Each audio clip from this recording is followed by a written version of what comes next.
saya tak akan keluar dari bola sepak. Saya akan continue. Awak nak buat apa? Nak bubar bola sepak dalam negara. Jadi apa yang awak semua ingin saya menghangatkan lagi cerita-cerita bola sepak tanah air? Apa dia? Yang mana satu? Saya tak dengar. Berkenaan dengan komen daripada legenda Dato' Santokh Singh mengatakan Harimau Malaya tiada identiti.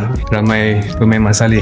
First, saya nak tahu apa identiti kita sebelum ini. Now, saya pun ada soalan. Kenapa kita terlampau selesa dengan kedudukan kita, di mana kita terlalu takut sangat nak belajar dengan orang luar? Apa salah kita belajar? Kejayaan saya pun di JDT pun saya belajar dengan orang luar, negara-negara luar, foreign expertise. Jadi kalau kita nak kata kita ketepikan local coaches, tengok berapa ramai coach sebelah, local coaches, young coaches yang ada masa depan, macam coach Nafuzi, Arudin Omar, Aidil dan yang lain-lain. Now, jadi bagi saya tak masuk akal. Dulu pun bukan kita tak pernah ada coach Wegang. Di Johor pun kita ada Michael Urukalo. Jadi benda-benda ni, komen-komen macam ni tak patut keluar lah. Because sekarang ni apabila kita tengah cuba nak ada benda yang baru, patut semua pihak memain peranan untuk memberi sokongan yang lebih positif. Benda pun baru berlalu, takkanlah besok kita nak tengok kejayaan terus. Jadi bagi saya, lain kali sebelum kita buka mulut, kita kena berfikir dengan cara yang lebih rasional. Fakta-fakta dah jelas ada depan mata. Jadi semua benda perlukan masa. Beri masa dan sokongan. Jadi kita boleh nampak keyakinan kepada watak-watak yang ada pengalaman towards Malaysian football dan share dengan foreign expertise. Bermakna it's a joint collaboration of ideas dan juga pengetahuan. So, itu yang tengah berlaku sekarang ni. Jadi bagi saya, kalau kita betul-betul minat bola sepak tanah air, kalau betul-betul kita nak tengok benda ni berkembang dan ada improvement dan progress, kita harus memberi masa dan sokongan dan space untuk mereka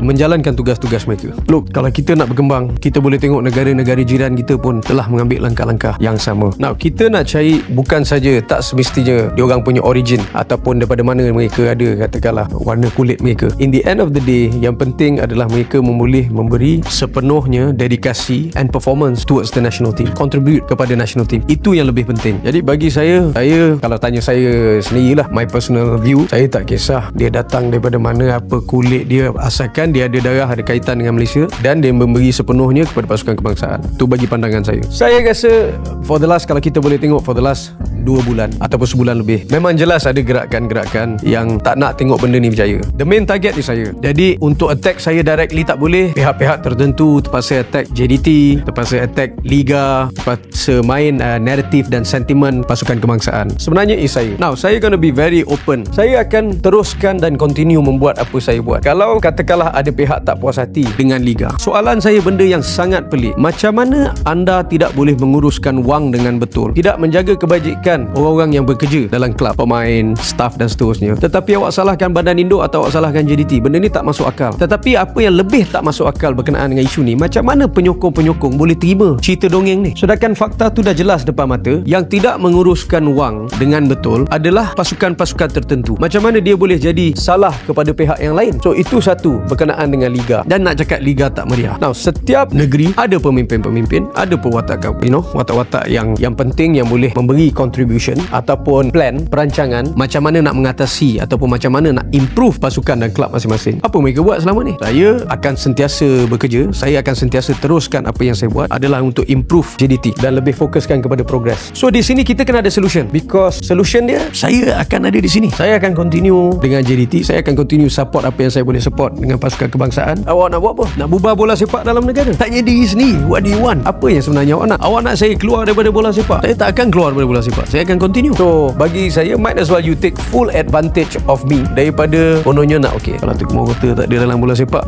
lebih baik. What is bola sepak sebelum ni? Macam mana JDT boleh diiktiraf oleh FIFA, diiktiraf AFC? We are representing the country, mewakili negara. We are top 10 in Asia. So at least adalah satu-satunya pasukan di situ. Patut penyokong bola sepak berbangga dengan benda ni, pasal kita mewakili mereka. Tetapi because kita punya rivalry, mereka tak boleh separatekan rivalry dalam pertandingan domestik dengan national interest. For me, rivalry dalam domestik, national interest is national interest. Macam saya, bila saya berjumpa dengan pemain-pemain yang lain, pasukan-pasukan lawan, we are okay. Yang mana yang dalam pasukan national team. Tetapi because saya boleh membezakan domestic and national interest, it's completely two different things. So that is the issue sekarang ni. Fikir jangan mengikut emosi, fikir lebih mengikutkan akal kita.